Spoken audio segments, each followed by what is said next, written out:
일각에선 교권 추락은 교사를 보호하지 못하는 시스템의 문제란 의견도 제기되는 상황. 교사분들의 의견을 충분히 듣고 추가적으로 할 수 있는 것들이 무엇이 있을지. 최근 충격을 안긴 교사 폭행 사건. 대체 교실에서는 무슨 일이 일어나고 있는 걸까요? 저는 그 공간이 너무 무서워요.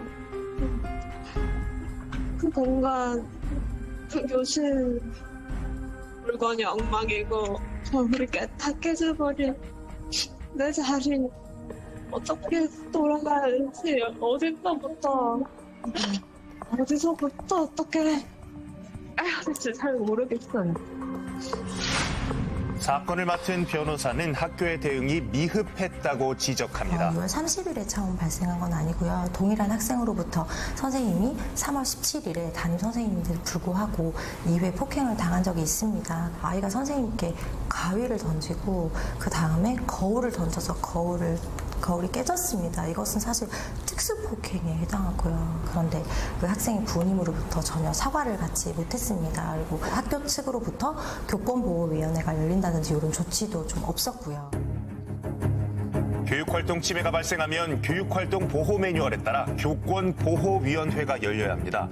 하지만 처음 폭력이 일어났던 당시 위원회는 열리지 않았습니다.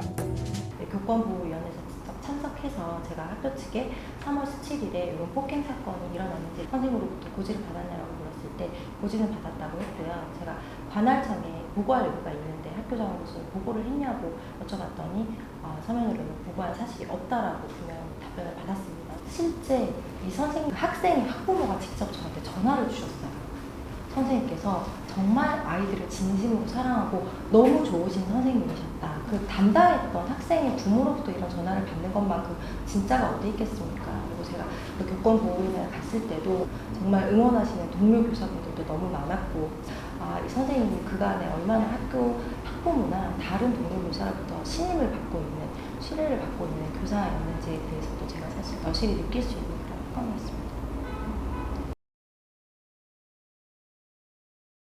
사실 이 사건을 보면 직접적 조치를 할 수밖에 없다는 것에 모두가 공감을 할 것입니다. 선생님이 실제로 그 21일간의 치료를 요하는 상해를 입었음과 동시에 선생님이 이전에는 정신과 치료를 한 번도 받아본 적이 없었어요. 생애 처음으로 정신과를 방문을 해서 치료를 받고 있었고 선생님이 계속 시달리면서도 참아왔는데 6월 달에 일어나는 것은 단순한 폭행이 아니라 특수폭행의 상해가 가해진 이런 사안이었기 때문에 선생님께서도 이제 선생님이 더 이상 이 학생을 내가 감싸 안고 가는 교화로는 이게 더 이상 힘들다고 판단을 하셨던 것 같습니다.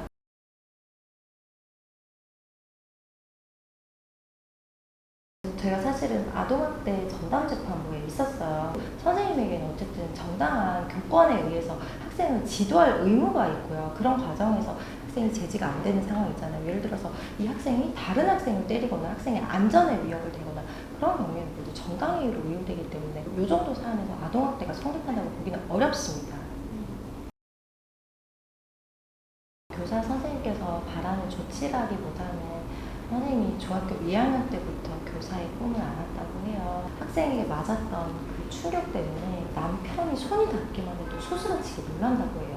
그냥 우리 교권보호위원회에 갔을 때 같이 저희가 복도에 들어섰는데 교실을 보자마자 폭행의 상처가 기억이 나서 펑펑 우시더라고요. 제가 봤을 때는 선생님께서 바라는 것은 자기 피해가 잘 회복이 돼서 다시 교단에 서는 것, 제가 봤을 때는 그거밖에 없을 것 같습니다. 이 사건은 사실은 이제 반 아이들이 지켜보고 있었습니다. 최초 보도가 나갔을 때 다른 동료 교사의 목격자 진술이 있는데요. 해당 교실에서 다른 학생들이 엄청 울고 있었다는 그 목격 진술이 있습니다. 이제 아동복지법 제17조 5호에 의하면 아동의 정신 건강 및 발달에 해를 끼치는 정서적 학대 행위 자체도 이제 아동학대로 보고 있거든요.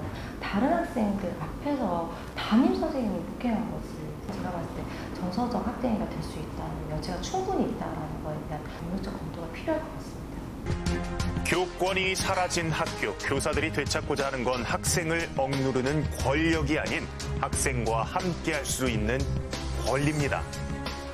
대체 지금 교육 현장에서 어떤 일들이 벌어지고 있는 건가요? 네, 어떤 일이 벌어지는지 좀 제대로 알아보고자 전국 초등학교 노동조합에서 한번 설문조사를 해봤습니다. 네. 그랬더니 교사들의 99.2% 무려 10명 중 9명이 넘는 분들이 지금 교권을 침해당했다고 답을 했어요. 네, 이런 문제에 대해서 교육 당국은 어떤 입장인가요? 네, 지난 24일 이주호 부총리가 8월까지는 교사들의 생활지도 권한에 대한 구체적인 가이드라인을 발표하겠다라고 발표했습니다.